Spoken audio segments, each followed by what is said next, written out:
आज के इस वीडियो में हम लोग आयतन की परिभाषा के बारे में जानेंगे कि आयतन किसे कहते हैं। तो आयतन की परिभाषा क्या है, उसे जानने से पहले मेरे चैनल को सब्सक्राइब कर दें और नोटिफिकेशन बेल को दबा दें ताकि आगे आने वाले वीडियो आपको समय समय पर मिलते रहें। तो चलिए स्टार्ट करते हैं, जानते हैं कि आयतन किसे कहते हैं। तो बड़ी सिंपल सी परिभाषा है आयतन की, लिखता हूँ लंबाई कामा चौड़ाई तथा ऊंचाई के गुणनफल को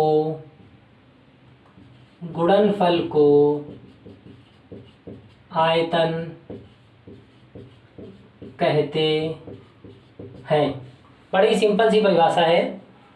किसी भी ठोस आकृति की लंबाई, चौड़ाई और ऊंचाई के गुणनफल को आयतन कहते हैं। अगर आप सिंपल में यानी साधारण रूप से केवल इतना कह दें कि लंबाई, चौड़ाई तथा ऊंचाई के गुणनफल को आयतन कहते हैं तो ये भी कहना गलत नहीं होगा। सभी आकृतियों के लिए जो 3D आकृतियां होती हैं, 3 डायमेंशनल आकृतियां होती हैं, उनके आयतन का मान इसी फार्मूले से निकाला जा सकता है। बस आकृतियां अलग अलग होने के कारण फार्मूले अलग अलग हो जाते हैं। जैसे अगर हम घनाभ का आयतन निकालें तो फार्मूला लगाते हैं लंबाई गुणे चौड़ाई गुणे ऊंचाई।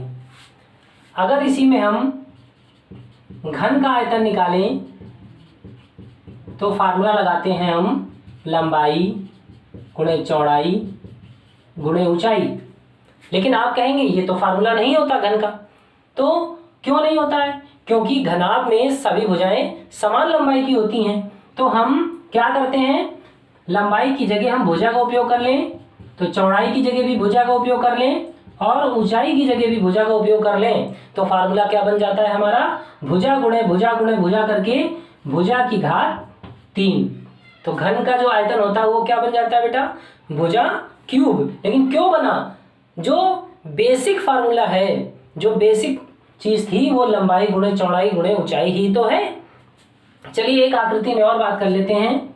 जब हम बेलन का आयतन निकालते हैं, बेलन का आयतन क्या होता है, फार्मूला वही होगा लंबाई गुणे चौड़ाई गुणे ऊंचाई। अब आप कहेंगे ये तो नहीं होता बेलन का आयतन, लेकिन होता है। देखिए कैसे, लंबाई गुणे चौड़ाई को हम क्षेत्रफल लिख सकते हैं और गुणे ऊंचाई, लंबाई गुणे चौड़ाई क्या होता है, क्षेत्रफल, और गुणे ऊंचाई।